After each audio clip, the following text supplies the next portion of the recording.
আমার কথা শুনতে ভালো না লাগলে আপনি কান বন্ধ করে রাখুন। আমাদের কথার মাঝে আসবেন না। আপনি আপনি পরিবারের কেউ না। আমি না হয় কেউ না, তুই নাকি? আমি আজগর চৌধুরীর একমাত্র সন্তান। আমি ছোট মালিক। ছোট সাহেব বলে সবাই আমাকে সালাম দেয়। ছোট সাহেব? আর ছোট সাহেব তো দূরের কথা, তুই গোলামের চাইতে অসম।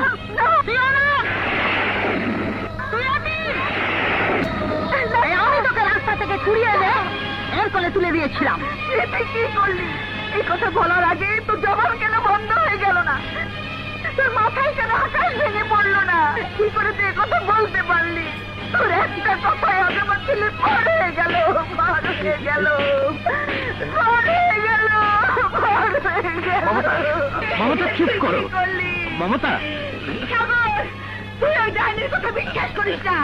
নিজের স্বার্থে ঘা লাগাতে মিথ্যে কথা বলছে। তুই আমার ছেলে।